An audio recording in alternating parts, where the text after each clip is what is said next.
Welcome to the panel on Israel and the U.S. left. My name is Michael Albert, and I'm from South End Press. We sponsored the panel. We are going to have the three speakers speak in order, and then we will have, of course, a question and answer and discussion period. I'll call on people for that, and we can, set the ground rules for it when the time comes. But for now, I think we should just begin. The first speaker is Paul Berman, who's a columnist for The Village Voice and a drama critic for The Nation. Thank you.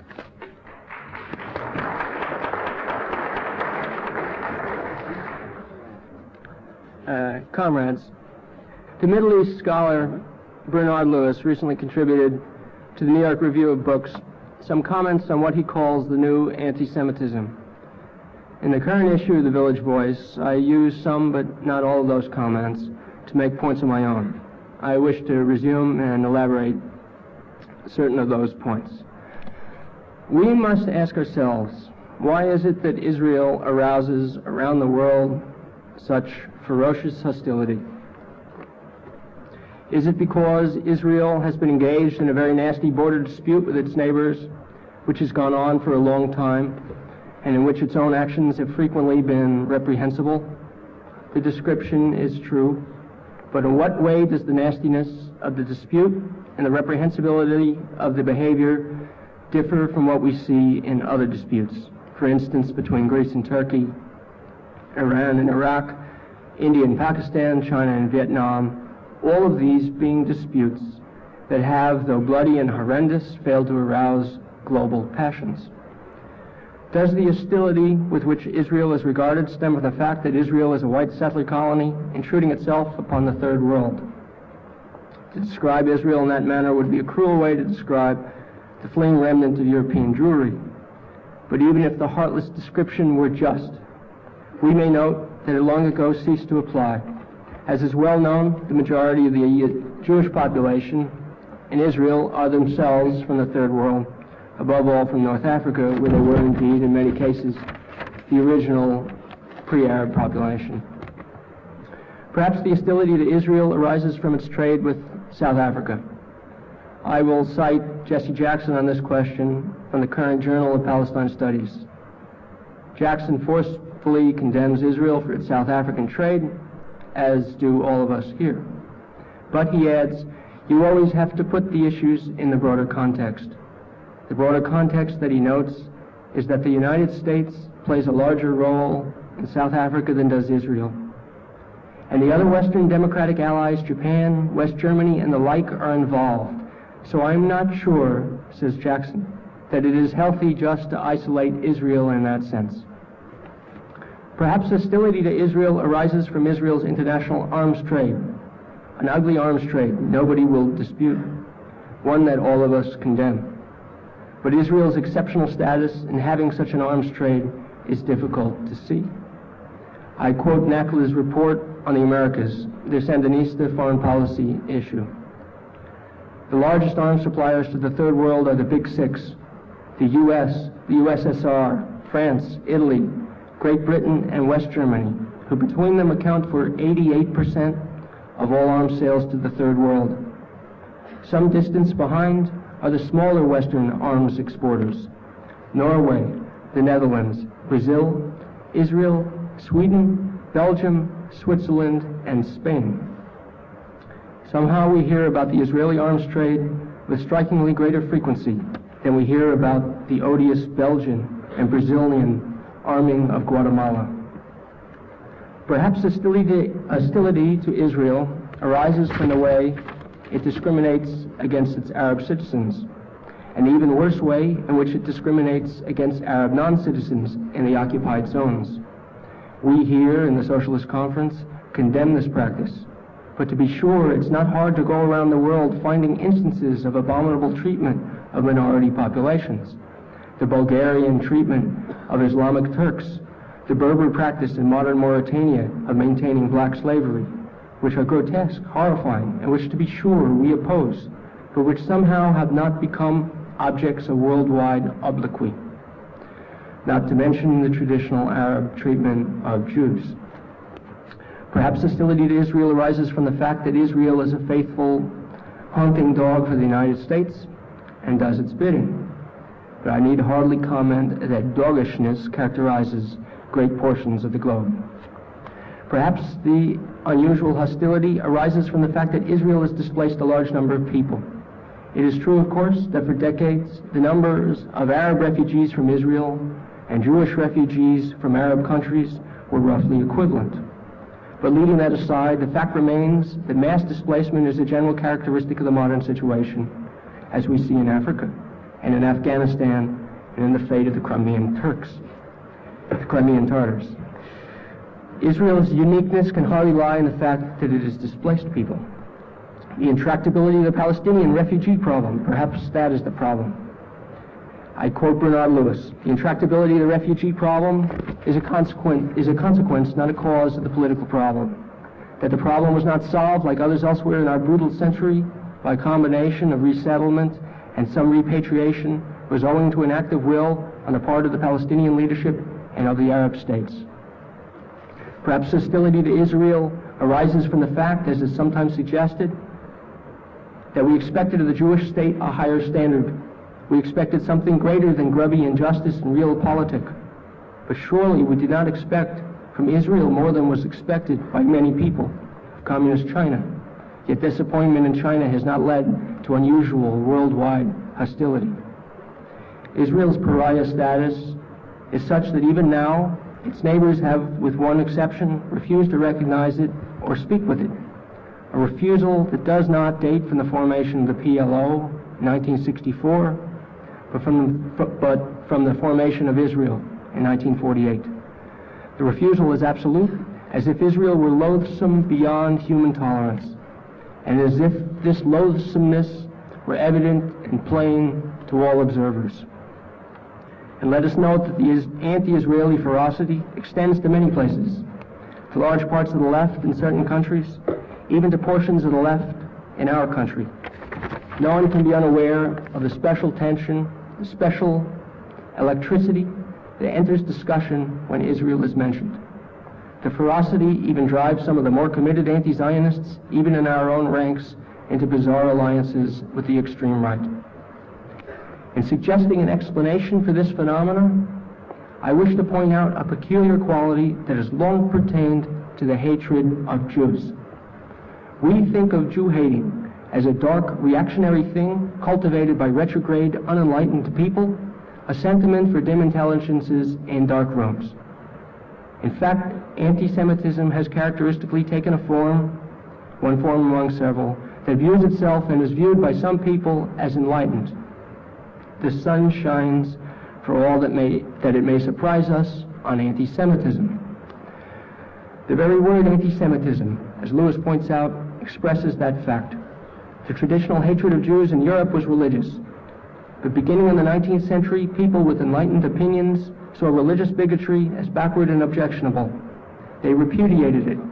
And those enlightened thinkers who nonetheless persisted in strong feelings about Jews embraced instead a modern, secular sort of hostility based on racial theory, which was the last word in 19th century science. They coined the word anti-Semitism precisely to connote the racial, i.e. scientific basis of their hatred of Jews. They were forward-thinking and well-educated, these 19th century anti-Semites.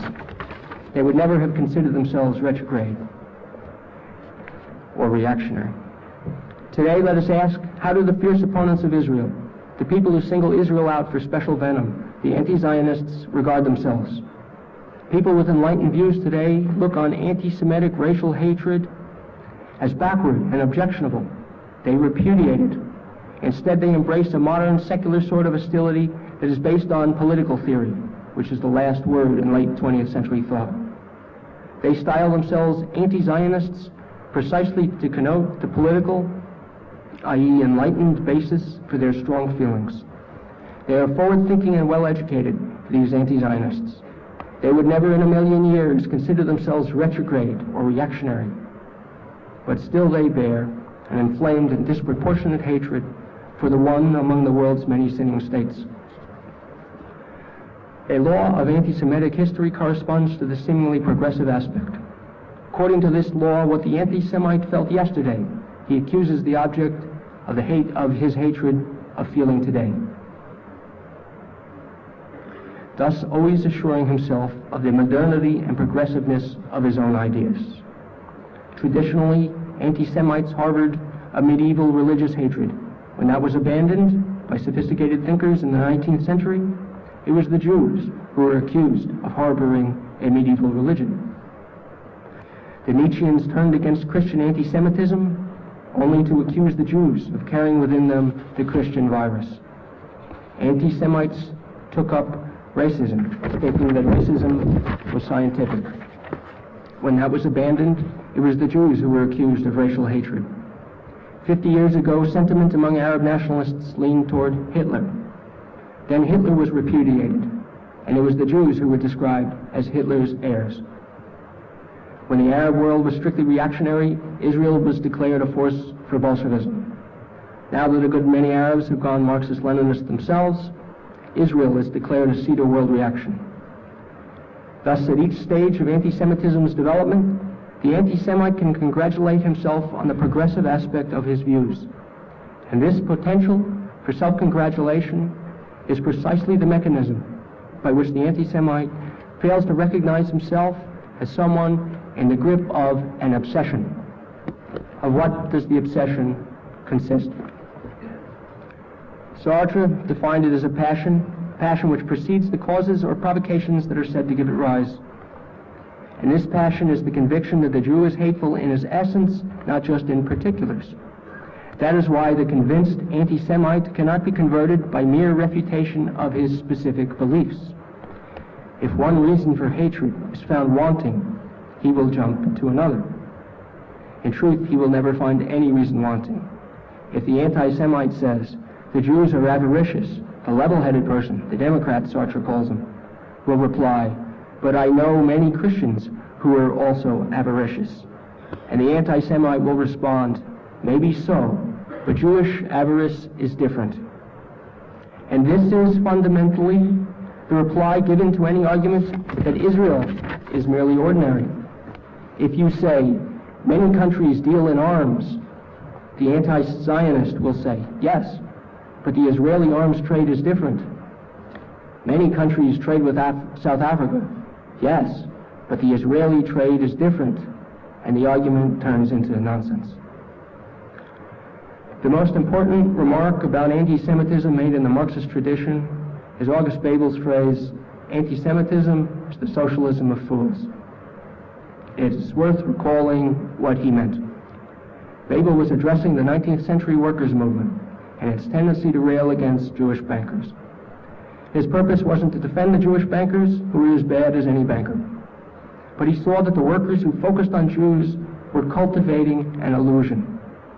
They were pinning the troubles of the working class on a visible scapegoat, instead of on the economic system as a whole. Anti-Semitism in the 19th century workers' movement did contain, in its singling out of some capitalists, a sort of social analysis. But it was a stupid analysis. It showed no understanding of how society actually functions. It was the socialism of fools. Today, around the world, anti-imperialists confront stupendously complex foes and difficulties. The international economic order, the weight of superpowers, tyrannies of right and left. And around the world are anti-imperialists who propose a stupendously simple social analysis.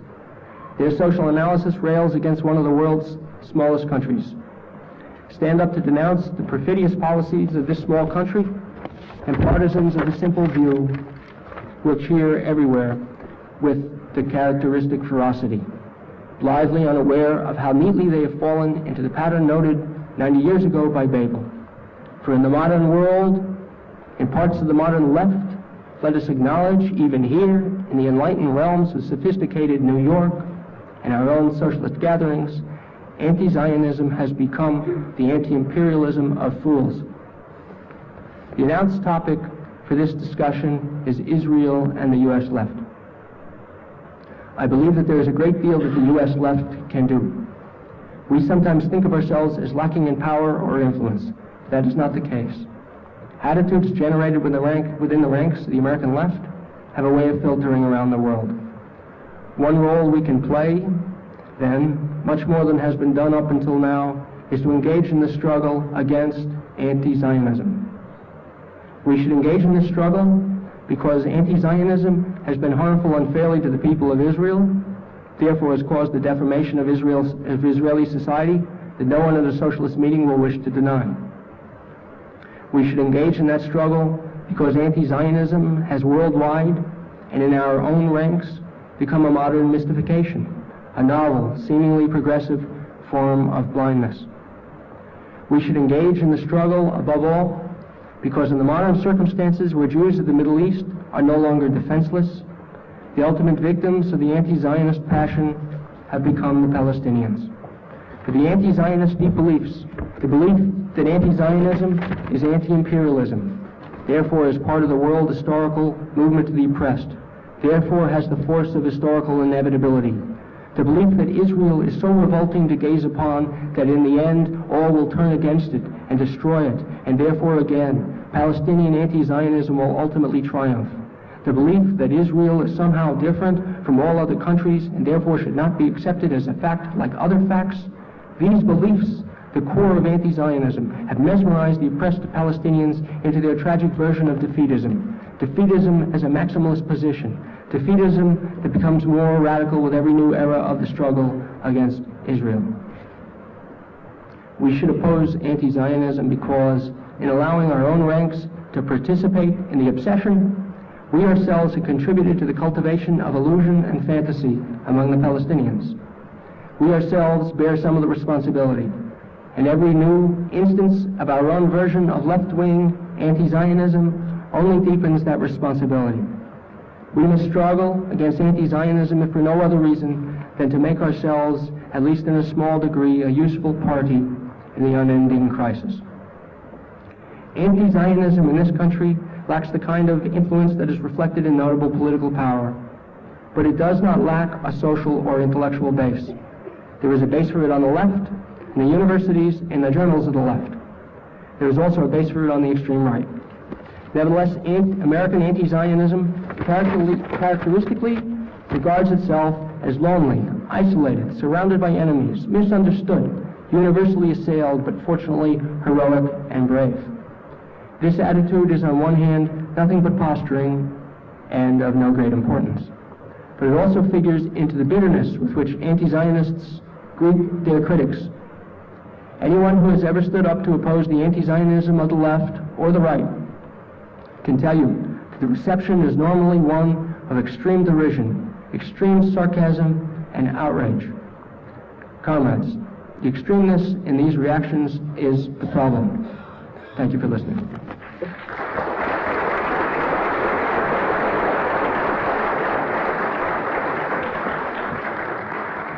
Our second speaker, a senior editor at the Village Voice and a writer on many and numerous topics having to do with political activism in the United States, including the issues that we're discussing today, is Alan Willis.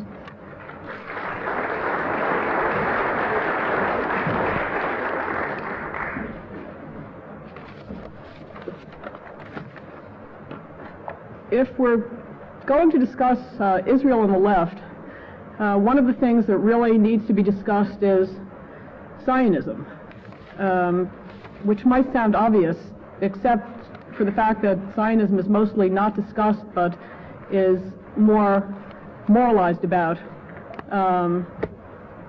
or polemicized about, than really discussed. There has sort of been a fudging and discussion and debate, which more or less sort of defines a Zionist as anyone who supports Israel's right to exist, or simplistically equates Zionism with either the present Israeli government or Israel itself as a country. But in fact, Zionism is really none of these things. And I, for the purposes of this discussion, would like to define it fairly narrowly, because I think that's really the most useful way to define it, as a philosophy and a movement based on the premise that a Jewish national homeland is the solution to Jewish oppression, vulnerability, and alienation, and that Jews' relation to this homeland is or should be the central component of Jewish identity, and it implicitly defines life in the diaspora as essentially a negative phenomenon.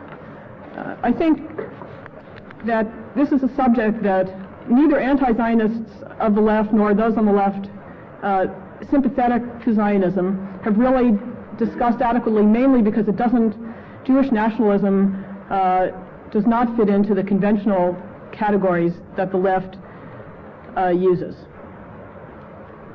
Anti-Zionists have made basically two arguments.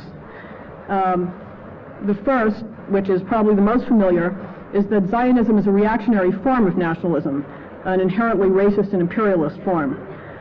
It's important, I think, to recognize that this argument has set the terms of debate on the left, not only between anti-Zionists and those who accept Israel's legitimacy, but among people who start with the assumption of Israel's legitimacy, but have differing views and differing perceptions about who is responsible in what ways for the Middle East conflict and what to do about it, and who should make concessions and how negotiations should be carried on and so on. And I'll get back to this point. The second argument, which is heard very often by Jews and also by leftists who have been disillusioned by female separatism and black nationalism, is that Zionism should be opposed because it's nationalism, period, therefore inherently exclusivist and anti-democratic. Now, in some ultimate sense, I agree with this, which is to say I think that the nation-state is an inherently authoritarian concept, not concept but phenomenon, essentially based on the idea that a group of people can own land, and this gives them the right to, by force, exclude other people from this land or from rights to it or rights to the society which is built on that land. And I think this is fundamentally exclusivist and anti-democratic, and in my view of the social revolution that the left should aim for, ultimately nation-states will be abolished. However, there's something very peculiar about this argument as applies right now to the Middle East conflict. And one of them is that the conflict in the Middle East is not between nationalists and internationalists, but it's between two clashing versions of nationalism. The Palestinians want what the Israelis have, a homeland and state of their own. And the second thing is that in a world which is essentially run by nation-states, by huge nation-states, to be without a nation is to be terribly powerless and vulnerable, not to belong anywhere, to essentially be like an orphan in a system where only the family offers any kind of security or protection or validity.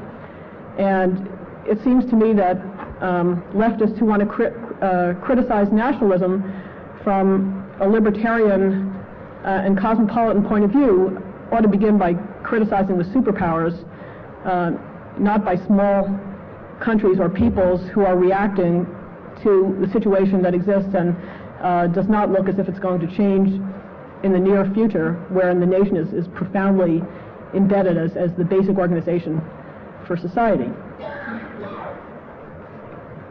The question one has to ask about Jewish nationalism, I think, is again related to the question the anti-Zionists are raising, which is, what is the particular character of Jewish nationalism? Is it better or worse or the same as any other kind of nationalism, or what is it? And here I think that we get into the problem of why Zionism is so hard to discuss, that the situation of Jews has been very peculiar, and the situation of Jews, of the genesis of Jewish nationalism is in some way unique. And I think in order to understand it, one has first to understand the particular nature of anti-Semitism, which is not simply religious persecution, nor simply racial ideology, nor simply economic discrimination, though it has been all of those things at different times.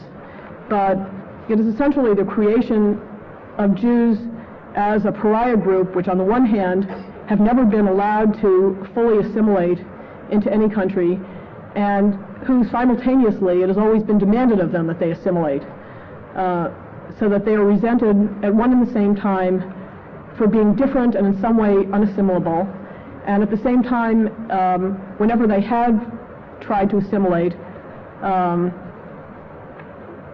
there has been tremendous paranoia about them subversively taking over the culture and trying to really assimilate for their own ends.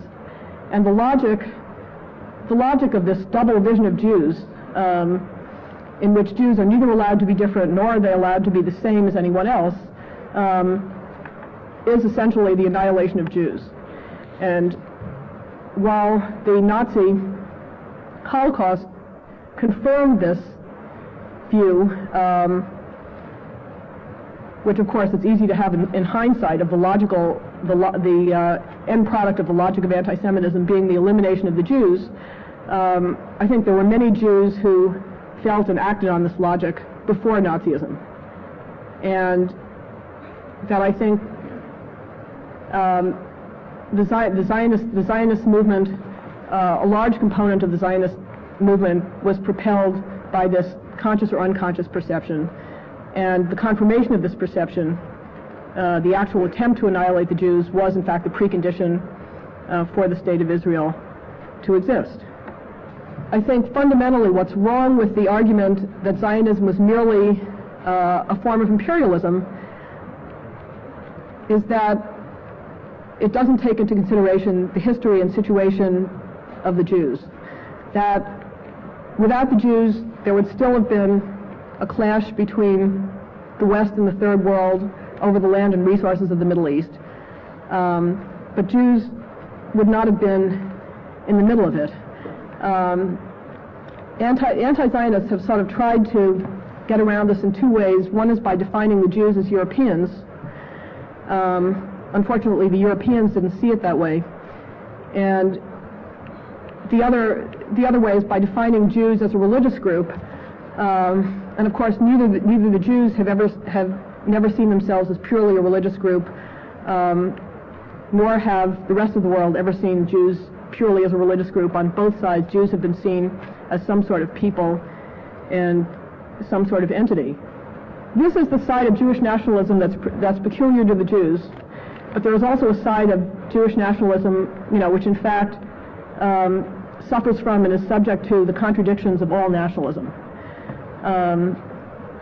Jewish nationalism, of course, has its right and its left wings and all places on the spectrum in between. The form of nationalism that's currently ascendant in Israel is right-wing religious nationalism of a quite obnoxious and dangerous sort. One of the questions that arises is, was this inevitable? Was it inevitable that the right ultimately had to take power?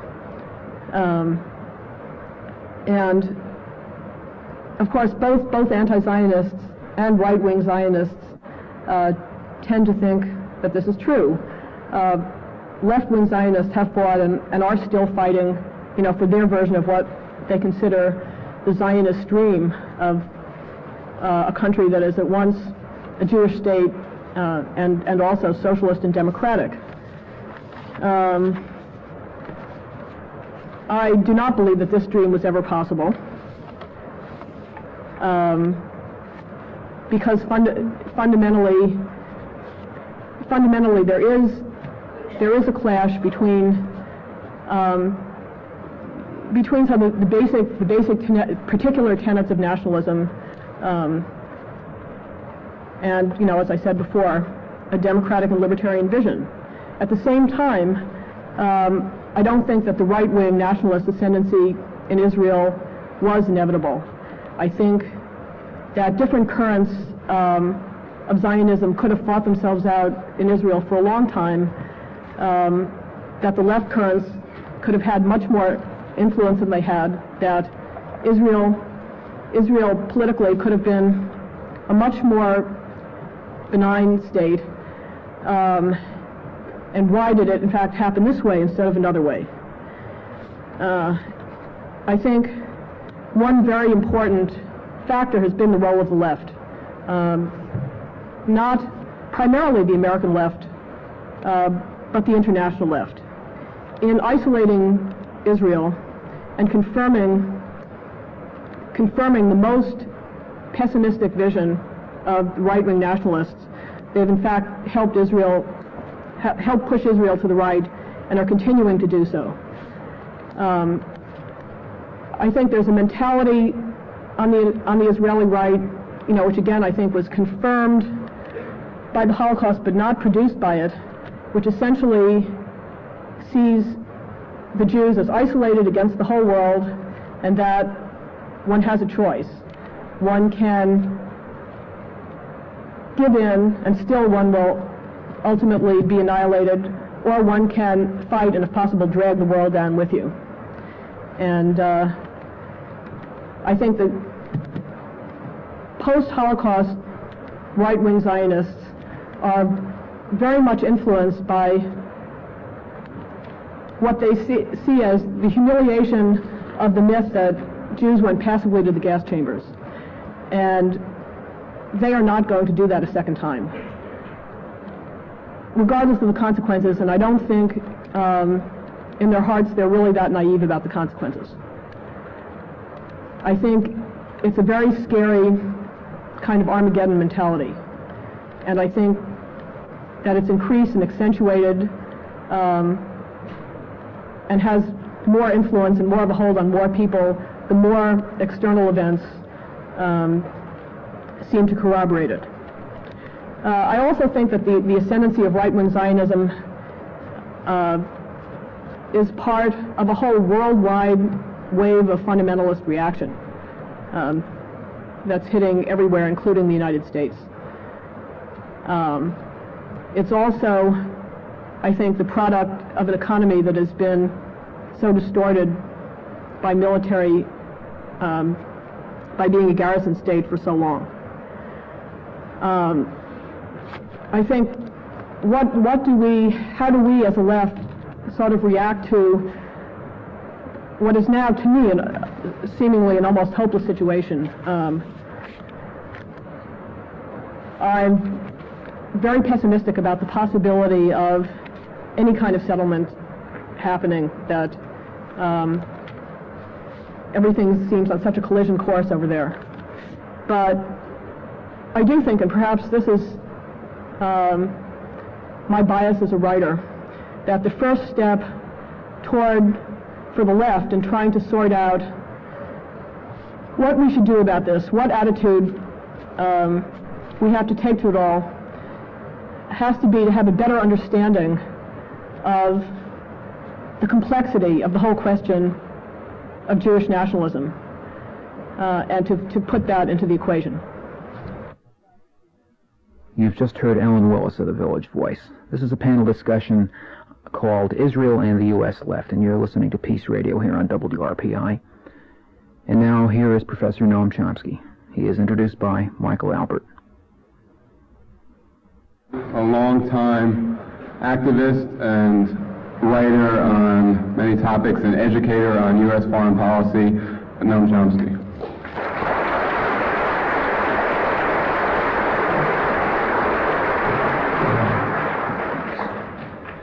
Well, there are many topics that I would like to discuss, but I'm going to keep these remarks rather strictly to the topic of the symposium, the Israel and the United States left.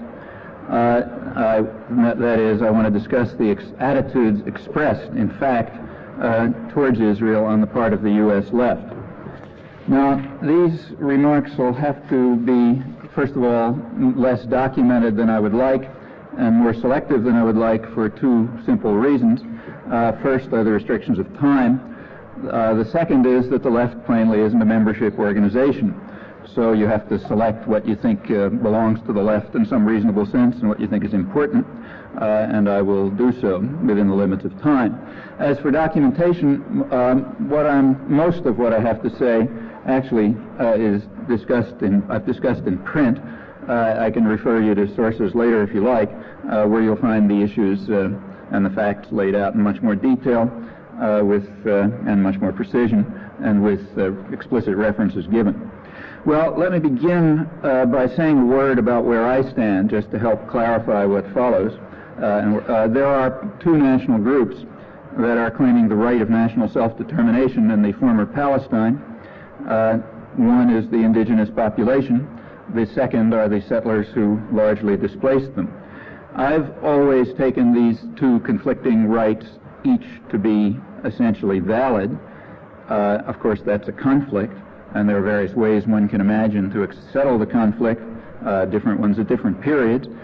Since 1973, since October 1973, there has been, in my view, only one practical short-term solution, namely a two-state settlement on approximately the internationally recognized borders, in accordance with a broad international consensus which includes Europe, the non-aligned countries, the Soviet Union, the major Arab states, the mainstream of the PLO, but it has been blocked by the United States and Israel, and is opposed by certain elements in the Arab world, though not the major ones. I will use the term rejectionism to refer to the denial of the right of national self-determination of Israeli Jews or of Palestinian Arabs. In doing so, I depart explicitly from the racist terms of American discourse, where the term is used only for half of this, namely to refer only to those who deny the rights of Jews. So, for example, Israel, both the Labor Party and the Likud, the United States, and major components of the American left, to which I return, they are not called rejectionist, although their rejectionism is so extreme that they even deny the Palestinians the right to select their own representatives in eventual negotiations, case in point, incidentally, being the program of the DSA, and typically across much of the American left, as I will point out. However, again, in the racist terms of American discourse, including most of the left, this is not called rejectionism, just as Arab terrorism against Jews is properly called terrorism, but Israeli or U.S. terrorism against Arabs is not called terrorism, even though it's vastly greater in scale and often has not even a pretense of retaliation. Well, again, I will depart from the racist consensus in this respect, and I'll use all these terms in their non-racist sense. As for the State of Israel, which is the only concern within the racist consensus in the United States, my assumption is that it has the rights of any other state in the international system, neither more nor less. Well, let me now turn to the topic of the symposium, having, I hope, clarified my own stand. Let's turn to the left, and I'll take several examples that I think are fairly representative and important. To begin with, let's take the New Left. Well, the New Left had many disparate elements. It's impossible to really generalize about it. So I'll concentrate here on a major segment of the New Left, that which is represented, say, by Ramparts or by Liberation, and I'll concentrate on the 67 to 71 period. Prior to 1967, there was virtually nothing to discuss, and after 1971, there's nothing that can very well be called the New Left. So that's a natural period to take. So let's take Ramparts. Actually, in print, I've discussed this in great detail, covering a lot of things, but I'll just give you some representative examples. Take Ramparts, which is a typical New Left journal, maybe the typical New Left journal. Their first issue concerned with the Middle East was in July 1967. The editorial position was, I'll quote, "There is no doubt as to the basic legitimacy of the State of Israel. It is unreasonable to deny the absolute right of Israel to exist and to use international waterways. It is equally unprincipled to maintain that all Arab claims are irrational and that they have no legitimate grievances in the Holy Land." The contributors to this symposium were Paul Jacobs, Michael Walzer, Martin Peretz, and I.F. Stone, all deeply committed Zionists. Notice that the stance was rejectionist. That is, there was no absolute right, or for that matter even partial right, of the Palestinians to national self-determination.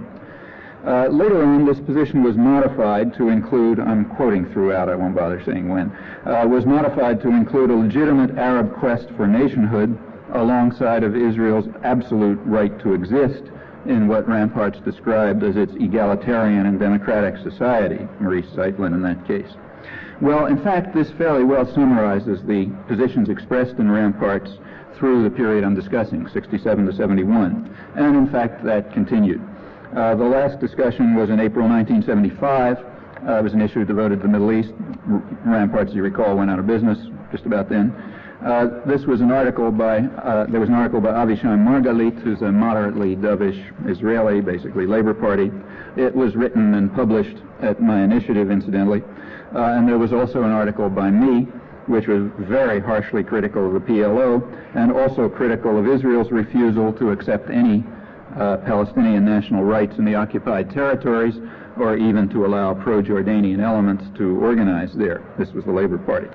As for Liberation, I won't run through it, but the story was about the same. The editors of Liberation also noted accurately that the New Left was keeping away from the issue, and in fact this is true over a very broad range. And the fact of the matter is that New Left attitudes towards Israel are much less interesting in themselves than for what was said about them. For example, by Seymour Martin Lipset, who wrote that the American New Left largely shares the pro-Arab terrorist views of European Maoists, Trotskyites, and Communists. He's referring to the same period that I've just reviewed, 1967 to 71. To maintain this, he proceeds with numerous lies, which I've documented in print and won't go into here. Well, this blanket condemnation of the New Left, you can tell from what I just reviewed that it cannot possibly be true, and it is not. This blanket condemnation of the U.S. New Left could be considered irrelevant here, given the source, except for one fact. It appears in an anthology of voices, quote, from the Democratic left, edited by Irving Howe and Carl Gershman, and therefore presumably it fits within the framework of our discussion. I won't go on with it, however. Let me turn to Irving Howe's contribution to the same volume. This is several. One of them was a 1971 New York Times op-ed on Israel and the campus left. That he reprinted as the concluding essay.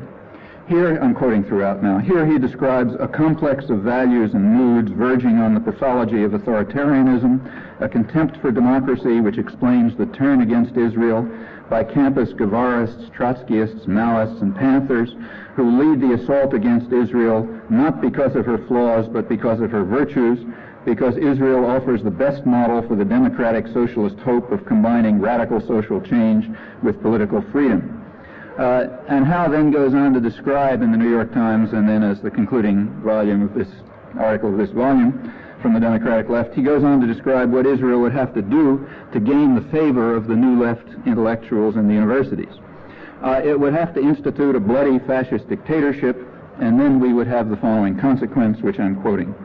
Everywhere the New Left rejoices. Brigades of youth from Scarsdale, Evanston, and Palo Alto race to Israel to help with the planting. The New York Review plans a special issue, and Jean-Paul Sartre and Madame de Beauvoir take the next plane to Israel, prepared to write 1,000 pages in 4 weeks on the achievements of the Israeli Revolution while getting the street names of Tel Aviv wrong. Okay, that's Howe's picture of the New Left, quote, everywhere from Palo Alto to Scarsdale. So different, you'll notice, than the working class blokes in the Dissent editorial office. Crucially,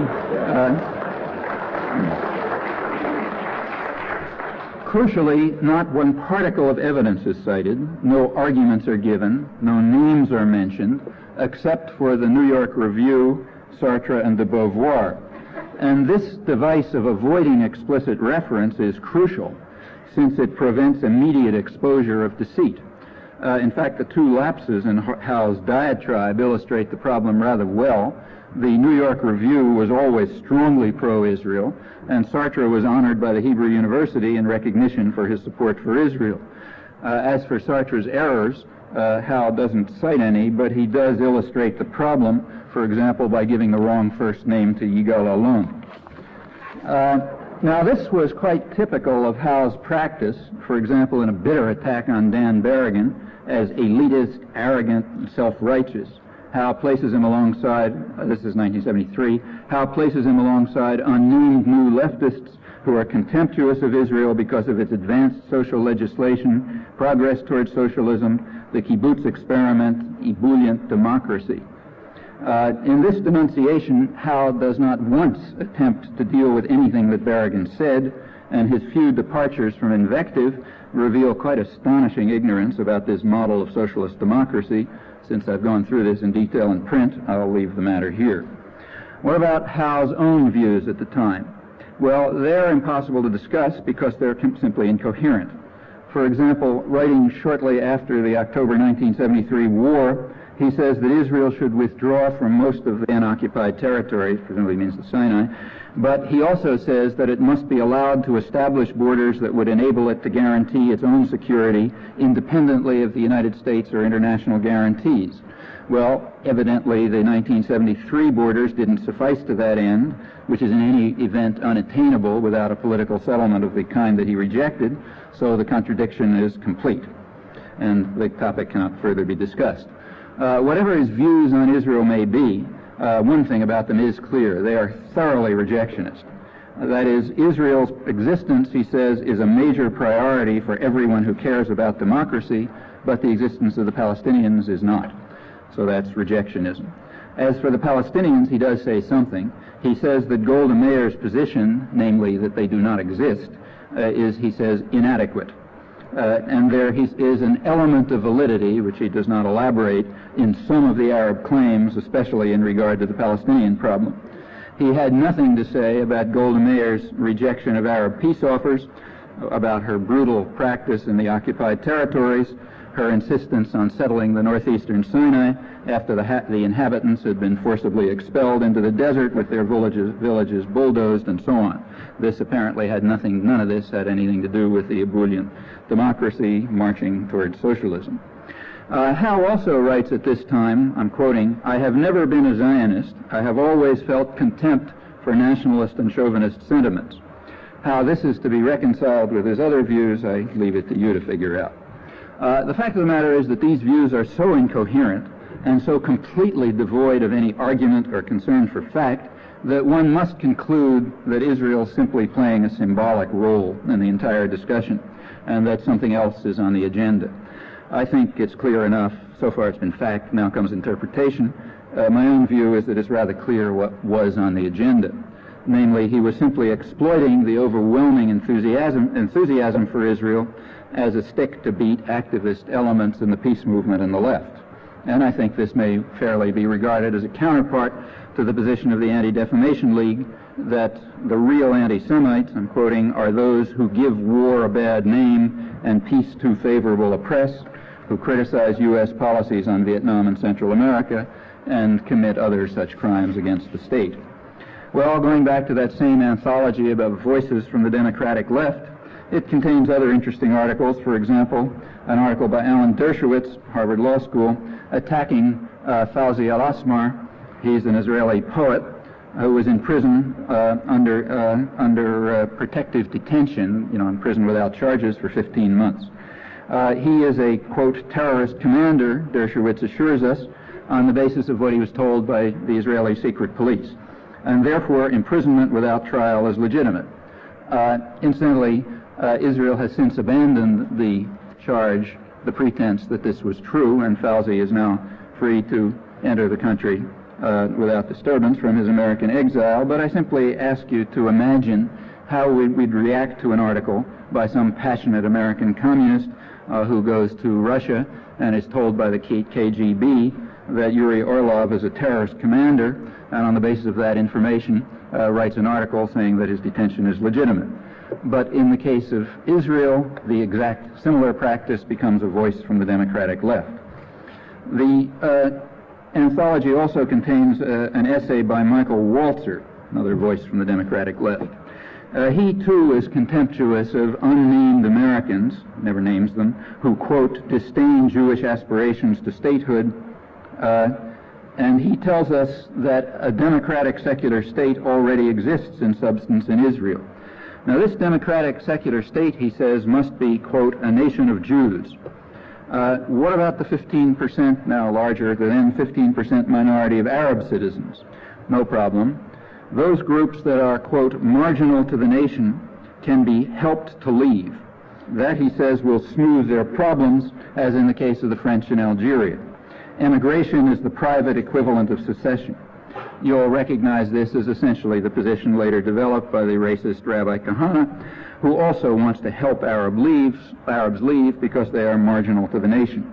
Now, Kahana at least has the honesty to stress that there's a flat contradiction between democratic principles and the official concept of Israel as, quote, the sovereign state of the Jewish people in Israel and the diaspora, not the state of its citizens. Thus, it is my state, but not the state of its Arab citizens. And this doctrine is not at all abstract. It is realized, for example, in the fact that more than 90% of the land is effectively controlled by an organization which, by law, is committed to work for the benefit of, quote, people of Jewish race, religion, and origin. Much of the development budget is in the hands of a similar organization, one of the devices that have been developed to ensure a vast social, economic, and political gulf between Arab and Jewish citizens. However, none of this, keeping to our topic now, none of this affects Israel's status as an ebullient democracy advancing towards socialism. Walzer, in fact, assures us that he knows of no legal segregation in Israel, surely nothing comparable to what we find in the United States.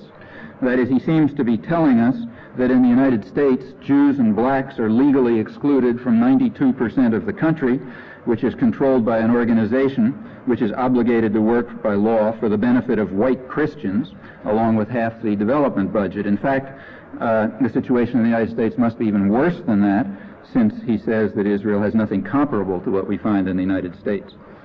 Well, let's quickly turn to more recent years. There's much to say in between.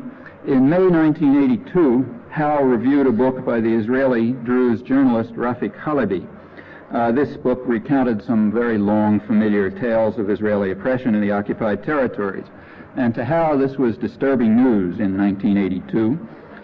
He blamed it on Menachem Begin, though, as anyone who knows anything about the situation is aware, some of the worst days were under the Labor Party rule that he was extolling while denouncing the New Left everywhere.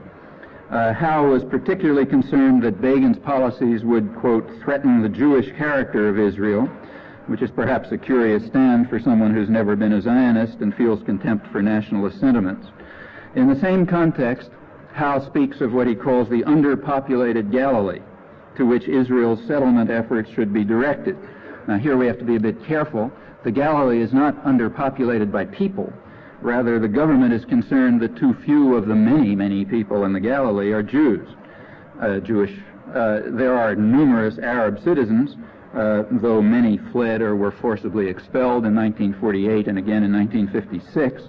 They are cooped up in villages where they're not allowed to have building permits or whatever. They're barred from the national lands, much of it expropriated from Arab villages.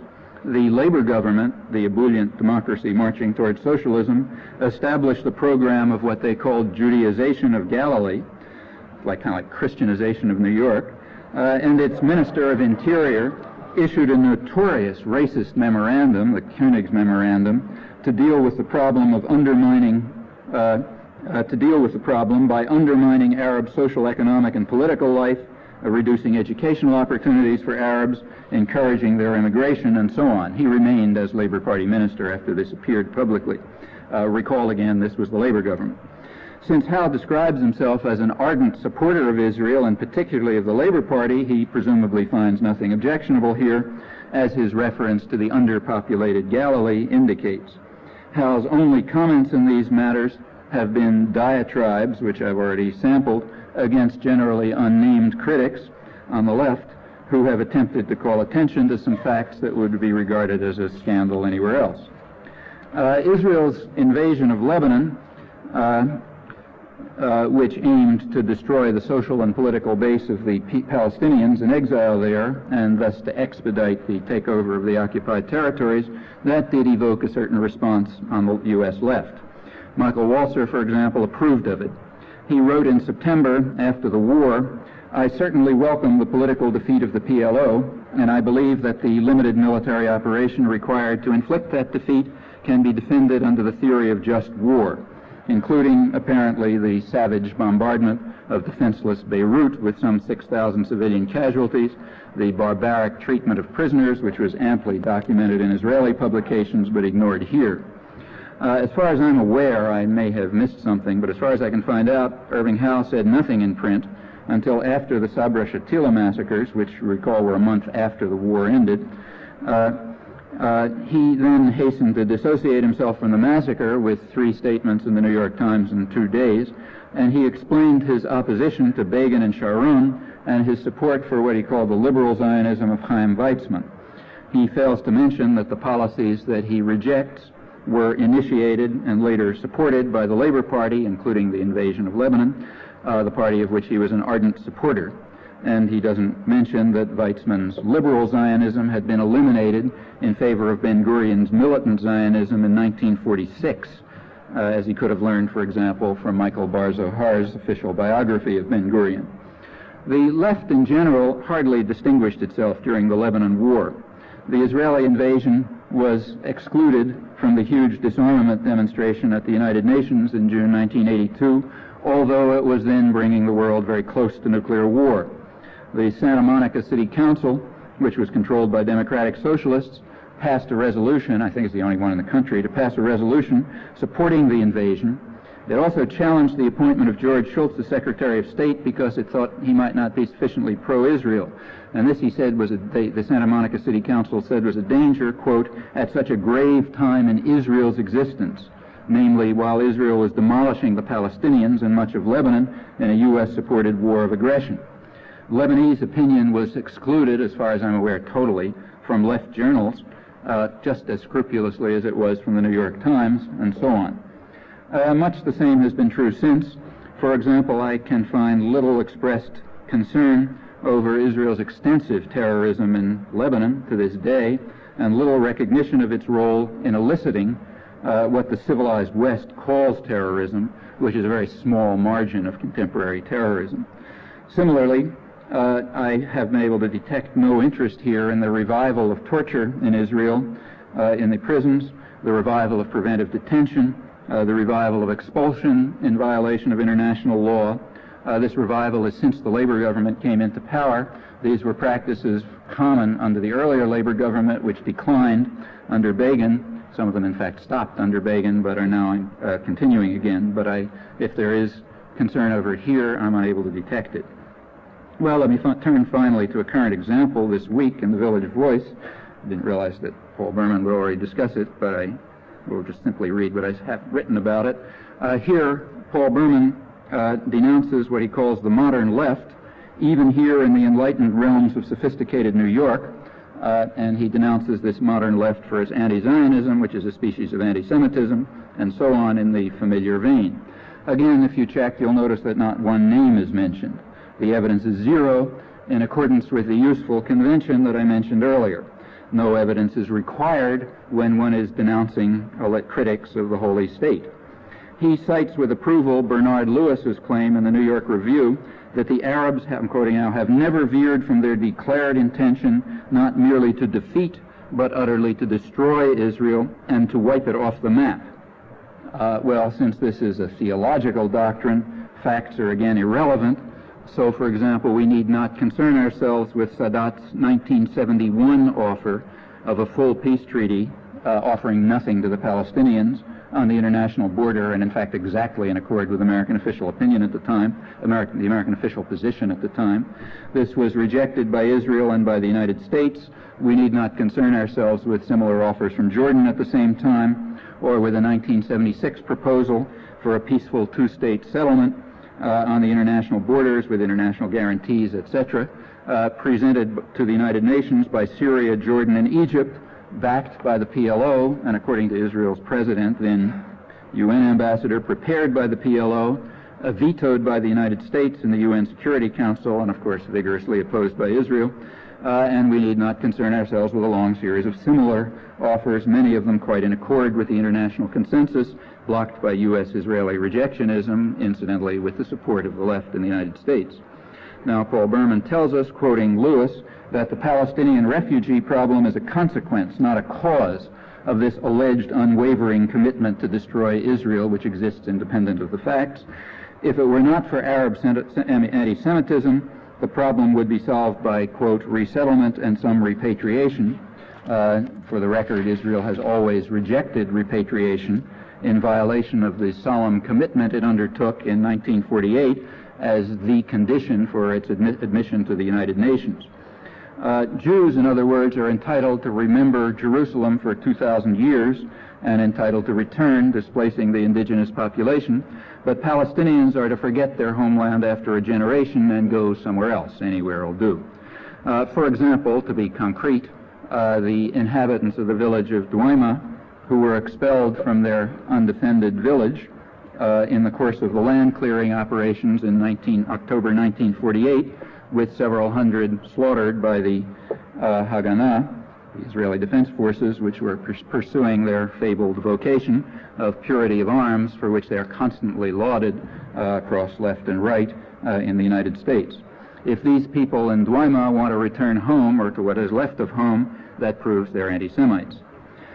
Suppose that someone dares to object to Israel's services to the U.S. and the U.S. use of Israel for this purpose in repayment for U.S. rejectionism and anti-Arab racism.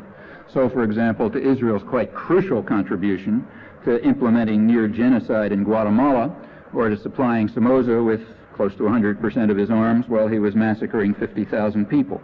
Well, if someone in the United States objects to the U.S. use of Israel for these purposes, and to Israel's glad, happy agreement, then this objection is, quote, the anti-imperialism of fools, rank anti-Semitism.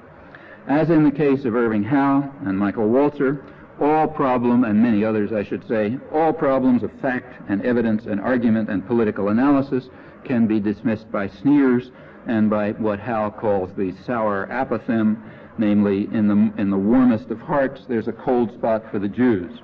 Facts are therefore unnecessary, thought is unnecessary, everything is just anti-Semitism, we can forget what actually happened, or any question of either moral values or political fact. It's all just anti-Semitism.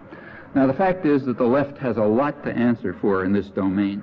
It has played a very significant role, as this indicates, and fuller record indicates it more fully. It's played a very significant role in enhancing the torment of the Palestinians and also the torment of the victims of U.S. violence elsewhere, as, say, in Guatemala and Central America in general. It has also played a significant role in furthering the moral degeneration and the ultimate destruction of Israel, and also in repeatedly bringing the world to the brink of superpower confrontation and nuclear war. The Israeli doves have commonly accused the American Jewish community of what they call Stalinism. They cast their net too narrowly, but one can certainly see exactly what they mean.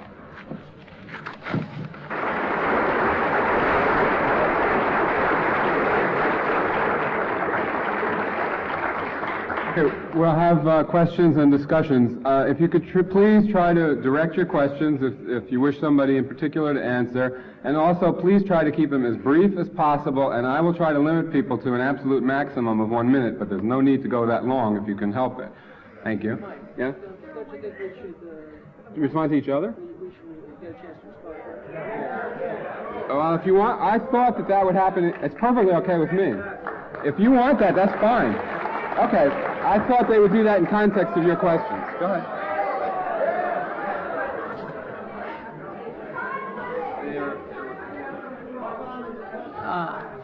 All right, that's cool.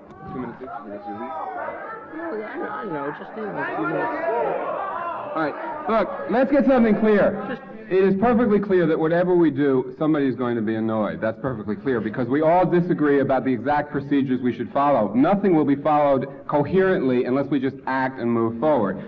It seems reasonable. We'll limit it to a minute apiece to respond. If people want to hear more response, all they need to do is ask a question that leads to it. Right? That will generate response between the panelists. All right, so let's just have a brief response, especially since there were direct comments referring to each other, and then we'll go to the floor, okay? A lot of people were laughing merrily at Noam's depiction of the political situation, but really, when you think about it, what could be more absurd? Think back. A lot of people here were in SDS in the late 60s and early 70s. Do you remember that militant pro-Israel spirit that was filling up the New Left? Think of the left-wing journals. We are the readers and writers of the left-wing journals. How many of them are filled with the militant pro-Israel spirit that Noam attributes as the position of the American left? He has cited particular writers. He cited Martin Peretz for his pro-Israel position within the New Left. That's kind of absurd. Fact is, there is an anti-Zionist position within the left, but it's not the majority position. It's not the main position. People may laugh merrily at Noam's description, but it just doesn't jibe with what one knows as the left. It doesn't even jibe with this room. Then he went on to talk about Irving Howe. Irving Howe was supposedly the militant Zionist or a militant non-Zionist Zionist in his description. How many of you actually read Dissent magazine? How many of you actually see what appears in the pages of that magazine? What appears in the pages of that magazine is, yes, a commitment to Israel's continued existence, but also an unending series of articles attacking the drift in Israeli society, attacking the turn to the right. Well, the description of this in Noam's speech is just a complete distortion of what actually exists. Irving Howe was said to have had no or minimum position in the 1982 invasion of Lebanon. Quite the opposite is the case. Everybody in New York knows that he was running around organizing petitions and meetings to condemn the invasion. The entire description is off. The same thing is true even of Noam's description of my little article, which is in the Current Voice. It's unbelievable. Anybody can check it. I'm said in there to say that all of the Arab states have refused to speak with Israel, but quite right there in the pages of the thing it says with one exception. Just as when I repeated that same sentence in my talk a minute ago, obviously referring to Egypt.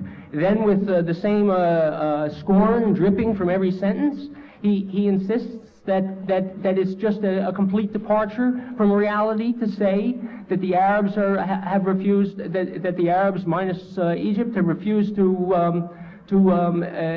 accept the existence of Israel. What can I say? I wasn't aware that the PLO charter had been dropped and abandoned. What are we to think of this? This kind of discussion gets us nowhere. What it does represent is what I discussed in my speech.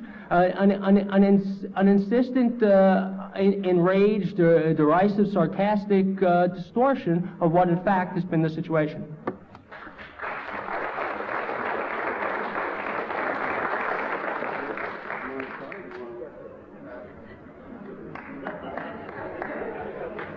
Let me repeat the facts and recall that these are facts. If you want an exact reference, I'll give them to you. I discussed the New Left from 1967 to 1971 for reasons I mentioned. After that, you can't talk about a New Left in any organized form, which is why everyone who talks about the New Left refers to it up to about 1971, and for Israel that means from 67. I discussed ramparts and liberation. And everything in Ramparts and Liberation, not Martin Peretz's article, which I didn't quote, but everything in Ramparts and Liberation conforms to what I described. Every pamphlet published by the New England Free Press, one of the leading distributors of New Left pamphlets, conforms to what I described. Everything proposed by the Africa Research Center, and in fact by a vast number of other groups. If you want documentation, I'll refer to it. I also referred to Dissent and the DSA. Up till today, in fact, and I think that that is a fair except it happened to be accurate. If you think those quotes are wrong, look them up. You'll notice what the response was. The response was that Dissent contains criticism of Israel's turn to the right. Exactly my point throughout. As I said maybe a dozen times, the criticism is of Begin, but it's support for the ebullient democracy of the Labor Party, in which the practices that I described were initiated, carried out very brutally, and in fact often more brutally than Begin. This is the kind of Stalinism that I'm referring to. This discussion within the entire range that I've mentioned so far is rejectionist. That is, it accepts the racist consensus of American discourse, which gives the absolute right of existence to Israel in Rampart's terms, but says the Arabs, the indigenous population, have some kind of qualified right. So, for example, in the DSA program on Israel, which is in fact one of the best on the left from my point of view, it says the Palestinians have the right for selected non-rejectionist elements to participate in negotiations. But according to that logic, nobody in any Israeli government should be allowed to participate because they are fully rejectionist. The Labor Party still maintains the position expressed by President Chaim Herzog that no one can be a partner with us in the land that has been holy to us for 2,000 years. Same view expressed by Golda Meir and many others. However, the DSA doesn't say that Israel, only those Israelis who abandon rejectionism, you can find maybe 5% somewhere, that only those are allowed to participate. Rather, this is a position for the Arabs, and this is across the board. As for Howe's objections to the Lebanon War, you remember I said maybe I've missed something, but I would still like to see it. I checked everything I could find in print, including the New York Times index, and I found nothing until after the Sabra Shatila affair, when the thing that appeared that I described. I did find something prior to that in May 1982. That was the article I quoted from, blaming Begin and Sharon for the Labor Party policies that he'd supported, and talking about the underpopulated Galilee in the manner that I described. As to the Berman's claim that I misquoted him, let me quote in full. As I mentioned, he's quoting Bernard Lewis. You can look it up. He says, he talks about the bitterest of conflicts. He lists them. They have never involved total non-recognition of one side by the other, the total refusal of dialogue, the declared intention not merely to defeat, but utterly to destroy the adversary state and wipe it off the map. Then goes on a discussion of the reason for this unique hostility, no qualifications. I quoted it precisely, accurately. Now, the reference to Egypt is a little deceptive. If I had time, I would have gone into this, but in the American propaganda system, which is reiterated by the left, it is recognized that in November 1977, Sadat became a man of peace after he had tried to destroy Israel in 1973. He became a man of peace, in fact, a great man who we're supposed to love, and that was a unique departure from the Arab consensus, which I quote again, not only to defeat, but utterly to destroy the adversary state and wipe it off the map. Remember, that's a declared intention. Well, as I mentioned, it is not Sadat in 1977 who departed from this declared intention. Rather, it was Sadat in 1971, 6 years earlier, with a proposal that offered nothing to the Palestinians. It was the PLO in for example, January 1976, with a proposal which you can read in the New York Times on January 27, 1976, introduced by Syria, Jordan, and Egypt, prepared by the PLO, according to Israel, and plainly backed by the PLO, calling for a peaceful two-state settlement on the pre-June 1967 borders with international guarantees, and in fact the entire rhetoric of UN 242, and a long list of proposals since which I've discussed. Those happen to be the facts. Okay, we'll now take questions from the floor.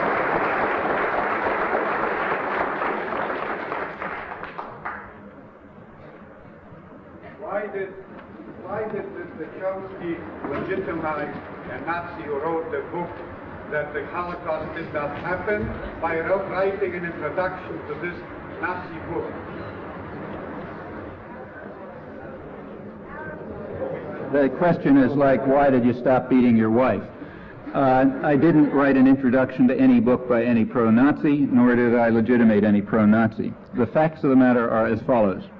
There is, which you know, I am sure, if you're literate, but which you, like many other people, including some up here, choose to deny for your own purposes. The facts are very straightforward. There's a professor in France, or was a professor in France, Robert Faurisson, who was a professor of French literature at the University of Lyon. He wrote several pamphlets in which he denied the existence of gas chambers. He also said that he also stated that he was explicitly anti-Nazi. He praised the people who fought the good fight against the Nazis. He praised the heroism of the Warsaw Ghetto and so on. He also claimed that there were no gas chambers. That aroused a series of protests, and the university suspended him from teaching on the grounds that it could not protect him from violence.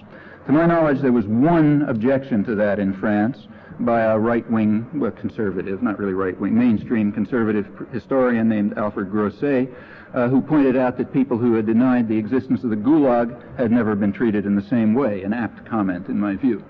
Nevertheless, he was suspended from teaching. He was then brought to trial for, quote, falsification of history, and he was condemned for falsification of history. That grants the right to determine historical truth and to punish people who deviate from historical truth as determined by the state. Typical Nazi doctrine, also a typical Stalinist doctrine, first time that it's ever been supported in the West, to my knowledge. There was a petition initiated by a well-known libertarian, Serge Tillon, in France, as the trial was coming up, asking people to call upon the tribunal to protect Faurison's civil rights. I signed it, naturally, as I've signed petitions in much more extreme cases, I should say. This one is a trivial case. That elicited a huge outcry in France by people who, of course, it quickly became my petition, although I was one of 500 foreign signers. And in France, this elicited a huge outcry saying that I was defending his theses. Now, anyone who remembers the Enlightenment may recall that there's a distinction between supporting someone's right to his views and supporting his theses. Okay? I therefore, let's continue. Serge Tillon then asked me to respond to this confusion and to write a statement on civil liberties, which I did. I wrote a statement called Some Elementary Remarks on the Right of Freedom of Expression.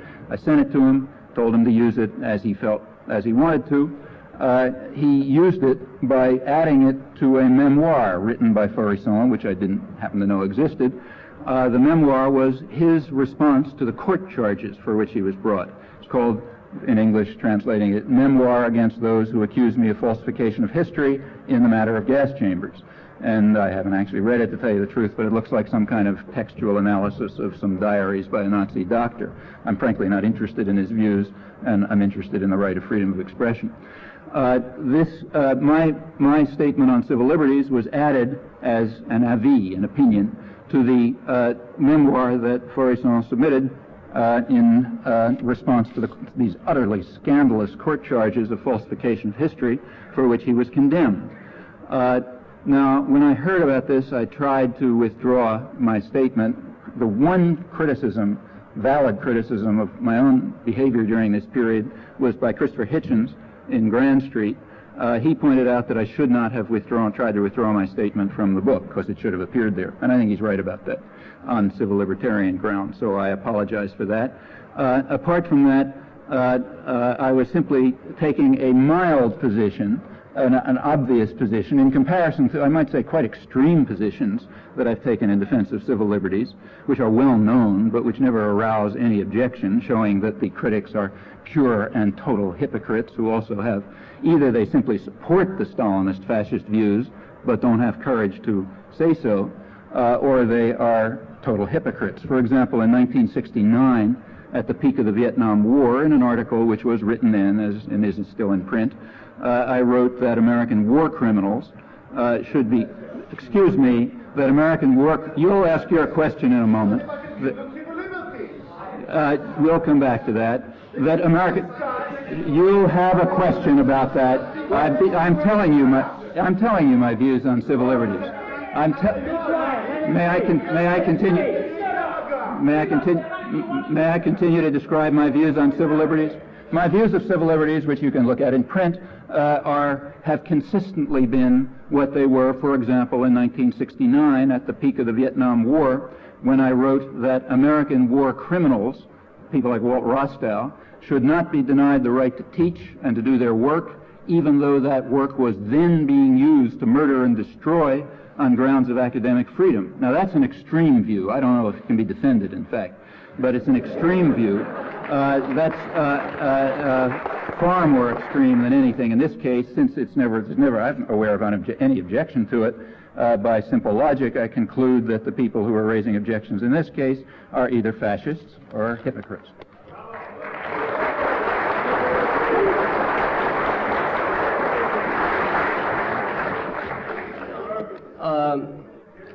Chomsky is convinced that this is the presentation of the facts, but really is quite to the otherwise. Robert Faurisson is a man who believes that Hitler has been wronged, that Hitler began World War II with some justification because he was under attack by the Jews, that the genocide of the Jews did not occur, the gas chambers did not exist, and that the reason the world thinks otherwise is because a vast Zionist conspiracy conspired beginning during World War II and continuing afterward to deceive the world. Faurisson does not take the position that he is himself a Nazi. He also believes he is not an anti-Semite. He believes many things which are absurd and untrue. Faurisson is, in France, perhaps the leading spokesman for the neo-Nazi theory of history. Chomsky just now quoted Faurisson in saying that, a remark by Faurisson saying that he opposed the Nazis. Well, he has said such things in the context of the views that I repeated. The fact is, the man is a grotesque neo-Nazi historian, and Chomsky's position on this has been quite a distortion. Chomsky says that Faurisson was convicted of falsification of history. Small untruth. Faurisson was convicted of damage to the survivors. Chomsky says that Pierre Guillaume is a well-known libertarian. Excuse me, one second. I thought this question might come up, and I brought with me the most recent book published by Pierre Guillaume. It is called The Myth d'Auschwitz, The Myth of Auschwitz, a critical study. Pierre Guillaume is, in fact, the leading publisher of neo-Nazi history in France. He is Faurisson's publisher. He's the publisher of Wilhelm Staglich. He's the publisher of an entire series of books devoted to proving that the gas chambers are a Zionist hoax.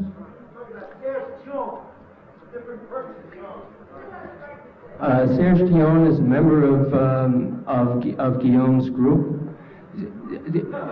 Thion, one of the books. I don't care. Did I mishear the word Guillaume? Thion. It's all the same. Thion is one of the authors of the books defending the neo-Nazi theory of history. And what Chomsky has been doing is describing Thion and Guillaume as libertarians. In the Village Voice a few weeks ago, Chomsky described.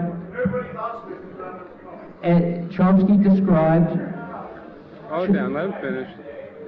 Chomsky described Pierre Guillaume, this publisher, as a principled libertarian and anti-fascist. He is not. He is a species of neo-Nazi. Finally, it is not true. It is not true that Chomsky has merely defended Robert Faurisson's freedom of speech. What he has done is repeatedly add to the intellectual credibility of Faurisson. The crucial lines in the preface that he wrote, and I beg you to go read it. The crucial lines are the ones where he says, and I paraphrase, is Faurisson an anti-Semite? From what I know, he is not. Faurisson is a liberal. So wrote Noam Chomsky. In the introduction to the book published by Guillaume, the book by Faurisson proving supposedly that the gas chambers are a Zionist hoax. The facts of the case, and they're all in print, you can go look at them, are entirely to the contrary of what Chomsky would like to say. I'm afraid I'll have to demand a point of personal privilege on this. When anyone else gets personally attacked, he will also have the right to respond, particularly with lies. First of all, the statement was made that Faurison's views are absurd and untrue, exactly what I've said repeatedly. I have repeatedly said that his views are diametrically opposed to my own, quoting my own view that the Holocaust was the most fantastic outburst of collective insanity in human history, and that we demean ourselves by even discussing the matter. Now, the various liars who have attempted to conceal their support for the Nazi doctrine in question have pretended, for example, to quote Paul Berman, that I made these statements only after I was pressed on the Faurisson business. What he failed to point out was that, yes, I made those statements after I was pressed on the Faurisson business, but I was quoting from the earliest essays I ever wrote, 15 years earlier, a slight distortion, and you've heard many more.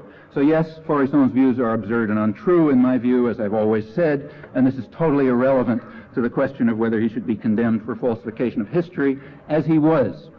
He was brought to trial for, quote, falsification of history, which is why the memoir in question is called Memoir in Defense Against Those Who Accuse Me of Falsification of History. He was condemned for misusing documents, for not having scrupulously examined all relevant documents, for having produced historical falsehoods, and even for allowing others to use his work for nefarious ends. He was never accused of using his work for nefarious ends, but he was accused of allowing others to do so. Quite a remarkable sentencing which aroused no protest in France, and the only reaction here has been to try to muddy the issue by claiming that those who are opposed to this reiteration of Stalinist fascist doctrine are somehow supporting his views. You got an example of that in the quote from the last paragraph, which Paul Berman has because I sent it to him, and I'll be glad to send it to anyone else. This is from my statement called Elementary Rights on the Freedom of Expression, which is mostly banalities, and rather embarrassing banalities that one shouldn't have to say after kindergarten, but apparently one does have to say, as it's become clear. The last paragraph goes roughly as follows. It starts off by saying, suppose Faurisson is a raving anti-Nazi and anti-Semite, as suppose he is. I say, then the exact principle holds. He still has the right to expression of his views. If we only defend views of those whose attitudes are generally regarded as acceptable, what we're saying is we're opposed to free speech. The question of freedom of speech arises precisely in the case of people who have horrendous views, nowhere else. So if he is an anti-Semite and a Nazi and so on, then same conclusion holds. I then say, are the charges true? The charges are serious. And I then add, I don't know much about him, and frankly I don't care, but judging by the criticisms of him that had been sent me by his accusers, and I got a whole lot of stuff from people denouncing him, and I said, judging by what has appeared about him in the French press, and judging by the statements sent by his accusers, the charge does not seem to me correct. I emphasize I don't know very much about his views, and I fundamentally don't care because it's irrelevant, but it's a serious charge and one has to establish it. And then I listed some of the charges that were made against him and pointed out that those don't amount to much, and that as far as I could tell, he's a relatively apolitical liberal. Now, the points that Berman mentioned, which I'll come back to whether they're true or not, but they're totally irrelevant simply as a matter of logic, since at that time none of those statements had been made. So therefore it makes no difference what statement, just as it makes no difference what statement he makes tomorrow.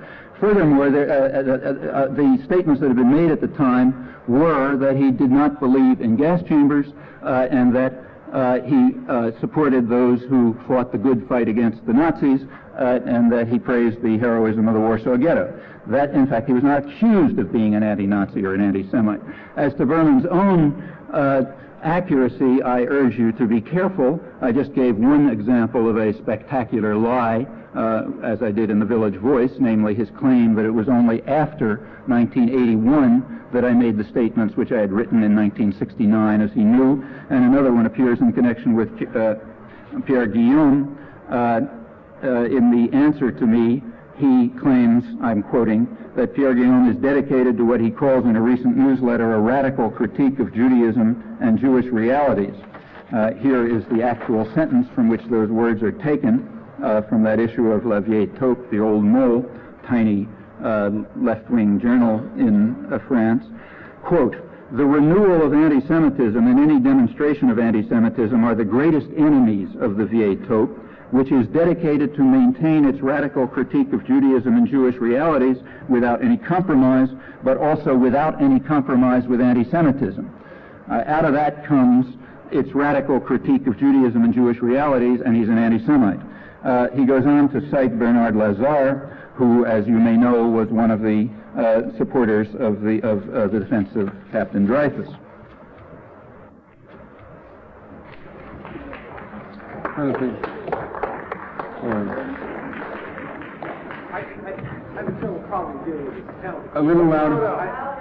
My own reaction to this panel is that it's not really dealing with the question of Israel and the American left, and I think that part of the problem is that the American left is very hard to define, and as defined by the panel, essentially exists as Walter and Howe. There's no mention of the Communist Party, any of the socialist ones, Trotskyist ones, not to mention the independent leftist reviews, much of which you can find out here. And nor does it include apparently the American labor movement in its diverse forms. And this is obviously the reaction of all these different forms to Israel, its relationship with Israel, very complex and basically hasn't been touched today. But I would like to raise a couple of points that are very important to me personally, of views that I personally hold. And I'll try to do that very quickly. I cannot find an audience, the American left, to listen to the socialist Zionist opposition in Israel. When I bring Eliezer Mir Zohar, who was at the time the director of the Kibbutz Artzi Federation, which is a very serious position and should be interesting from a feminist point of view, not to mention the fact that seriously involved in the peace movement and social Zionist construction in Israel. I can't find an audience for her. No one will meet with her, no one will talk with her, and no one will listen to her. When I tried to bring Yair Zaban, a leading labor organizer, a figure really in the Israeli labor scene, or a Sephardic labor person, a person in the Jerusalem Labor Council, who was trying to build Arab-Jewish cooperation.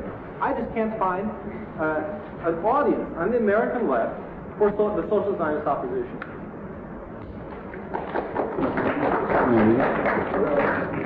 Sure. You want to comment also? Yeah. Remember that this was a... Okay, sorry. Take more questions. More questions. More questions. Take more questions. All right, let's save it. Comments from the audience. All right, we'll save up the responses to the questions and get a few, all right? I'm looking at... my eyes aren't very good. I can see lots of people, but I can't see... all the way in the back there. Yeah? It would not be a bad idea to get somebody from DSA to respond to some of Chomsky's unless DSA wishes to renounce any connection with socialism or I wrote the DSA resolution that passed in 1983 at the convention. And frankly, Noam Chomsky has paid dues to DSA for several years, but apparently he doesn't read our official resolution. Let me read the resolution as closely as I can. Right, okay. This was passed in October 1983 at the first convention of Democratic Socialists of America, the merged organization of DSOC and NAS. First, recognizing the right of both the Palestinian people to self-determination and the right of the Jewish people to self-determination, DSA supports the two-state solution in the Middle East, the Jewish state and the Palestinian state on the West Bank and Gaza Strip. Secondly, DSA calls for negotiations between an Israeli government willing to recognize the Palestinians' right to national self-determination and between non-rejectionist elements of the Palestinian Liberation Organization.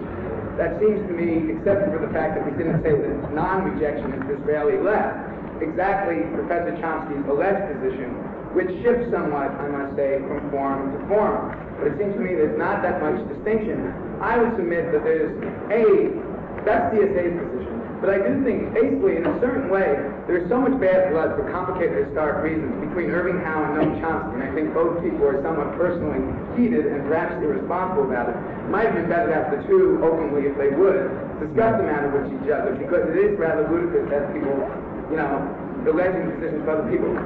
Irving Howe did not write this, nor do I know if he supports this. This was a position passed overwhelmingly by the delegates of DSA, which supports a two-state solution in negotiations between the PLO, those who will talk to Israel, and whatever Israeli government can about that will negotiate with the PLO. Just for the sake of the record, as far as the debate between the two, Irving Howe was invited to be on this panel and declined to. Let me explain, first of all, about I do think that when we're discussing the U.S. left and Israel, it is appropriate to discuss DSA, Irving Howe, Michael Walzer, the New Left, Ramparts, Liberation, and so on and so forth.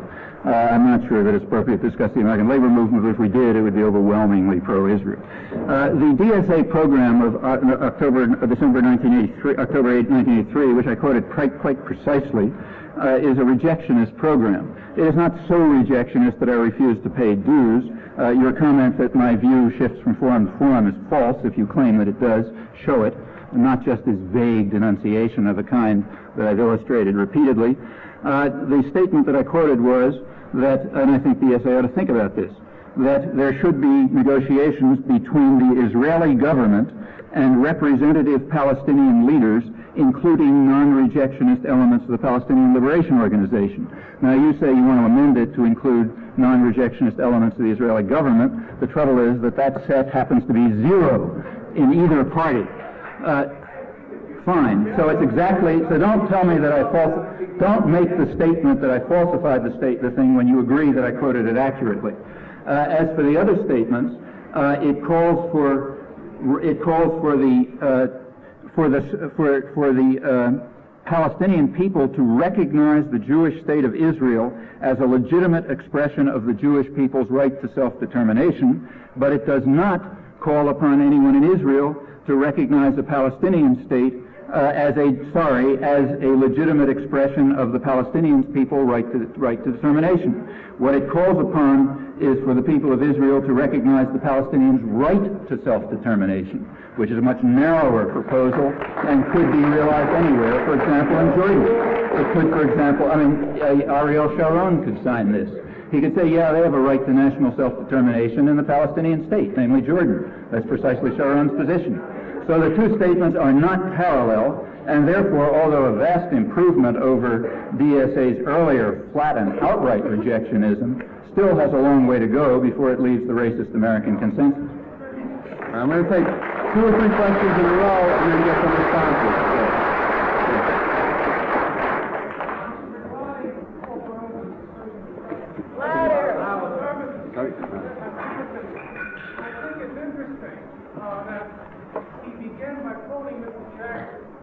A gentleman who he led to the lynching of in the press when he was writing during the Jackson campaign, as I recall. He certainly took issue with Mr. Jackson, accusing him of anti-Semitism, was quoting him. More directly, it seems to me that the assertion that Israel's relationship to South Africa in Arlington is precisely that same as everybody else's in Arlington is disingenuous only because, not because of its special military relationship and not because of its supplying military to any great degree, because the South African government itself acknowledges, because the Israeli government itself acknowledges that it is reluctant to criticize apartheid for such and such reasons. The fact of the matter is that the wealthiest Jews in the world live in South Africa. This is not a fact lost on anybody. And Israel knows this, and Israel's commitment to Zionism is protecting future arrivals. This part of this attachment to South Africa. And I think the U.S. left should ignore it.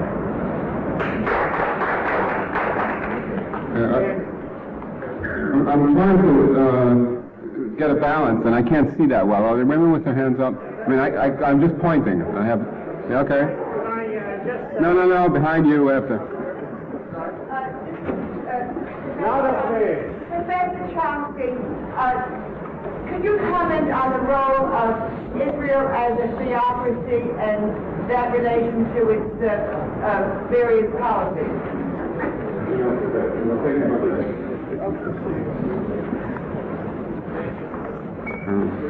All right, someplace in front. On our opening night, we all applauded a Zionist speech, and unbeknownst to most of you, when Ola Madero spoke about the ancient identity problems And in dealing with all that is forced upon him, that was a Zionist speech which we all applauded. I would like you to similarly applaud when a Jew makes a similar speech about his identity problem and his needs to meet him, not necessarily a particular political arrangement.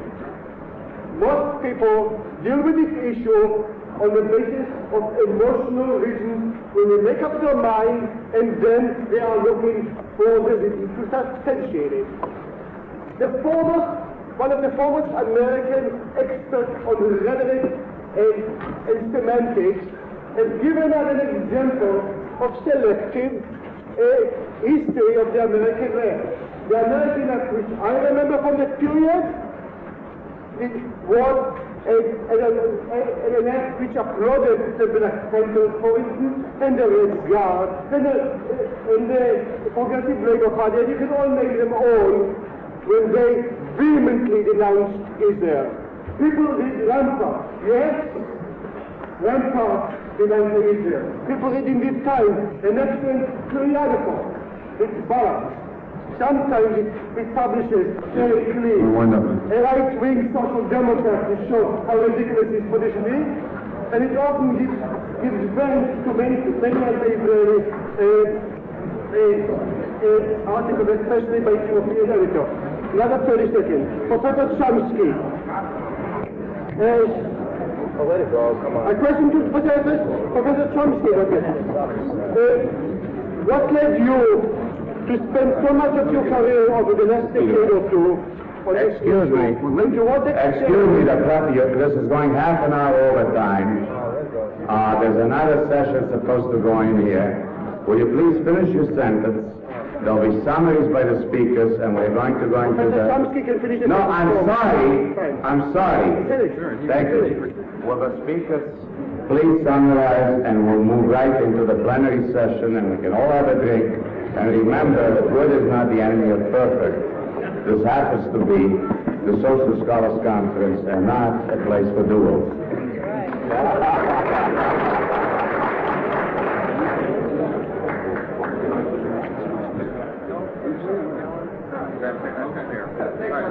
Look, just so you know, we're going to go in the opposite order of the original speaking, and they'll each speak. Well, I'd like to talk about two questions were addressed to me. One about the question of theocracy in Israel. I'm afraid I'll refrain from that, mainly because of time. I couldn't say anything sensible in the brief time that's left.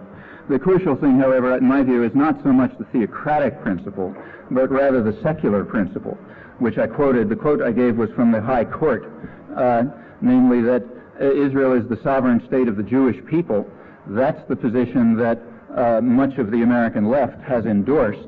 And that, of course, is a racist concept. We would never agree that the United States should be the sovereign state of, say, the white race or the Christians or something like that. Nor would we say that England should be the... I don't agree. Well, whatever it is, Arabs aren't Jews. And whatever view you take, Arabs are not Jews, and if Arabs are allowed to be citizens of Israel, and the state is the sovereign state of the Jewish people in the diaspora, then it is not the state of its own citizens. And that, as Rabbi Kahana says, here I agree with him, that is flatly inconsistent with democracy. In fact, the Knesset has now even passed a motion that doesn't allow you to deny that Israel is the state of the Jewish people, and no parties are allowed to participate that denies this. This is actually called an anti-racist motion, believe it or not. These are the important things. However, they don't have anything to do with Israel's right, in my view, to have exactly the rights of any state in the international system, neither more nor less.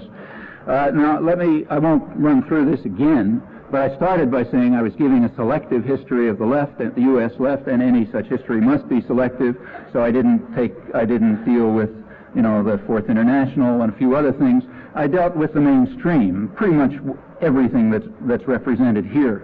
DSA, the Democratic Socialists in general, their leading spokesmen over the years, Irving Howe and Michael Walzer, the New Left as represented across a broad range, Ramparts and Liberation being the explicit ones. There are other things we didn't talk about, and I'd be glad to do it if we had time. As for that being a selective history, yes, but it's essentially an accurate history, and the point is that the charges made about the New Left everywhere, from Palo Alto to Scarsdale and so on, are just flat wrong. This is a very substantial part, certainly the dominant part, of the New Left, as it is a dominant part of the contemporary left.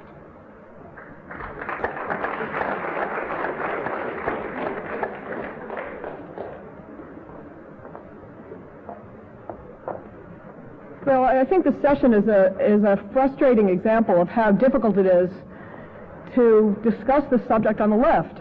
I felt, for years, in sort of trying to have discussions about Israel and the Middle East and the left, that there's sort of only somehow one permissible structure for that discussion, and that's arguing about what Israel has or hasn't done.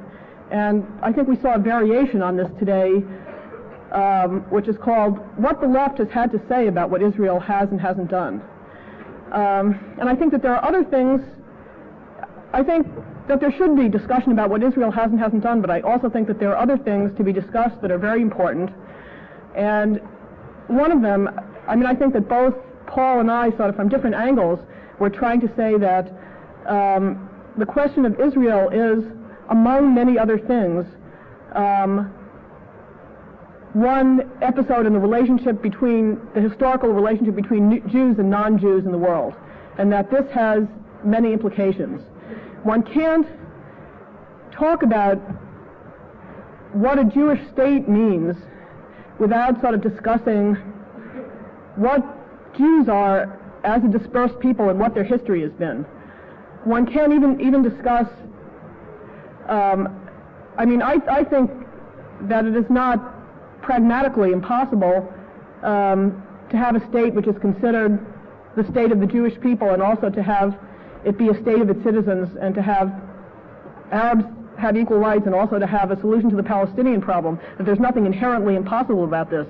However, there are problems and contradictions that are very obvious in this whole configuration.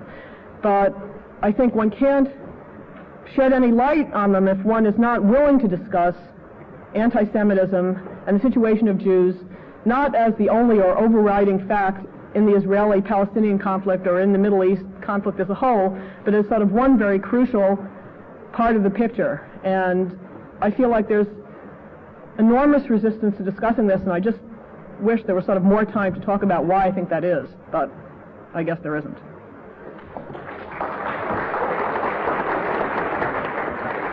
In answer to the comrade here, I quoted Jesse Jackson because I liked what he said about Israel and South Africa in this instance, and because I thought that he would make a very good source precisely because of the reason that no one could imagine that his general orientation was the same as mine, or that mine was the same as his. So I thought he made a good source for that. On the rest, I don't know what to say beyond what has already been said, except to point out that Chomsky's disquisition just a minute ago, where he said that the Zionist project, the idea of building Israel is inherently racist, that this idea, the notion of Zionism boils down, it seems to me, to the notion of whether the Jews of the Middle East require an army, since that's above all what a state means. And I think to suppose that it is inherently racist to imagine that the Jews of the Middle East are in need of an army is kind of absurd. Thank you. That's the end of this panel. Thank you very much. There is a plenary in here now, and I guess it's going to begin fairly promptly.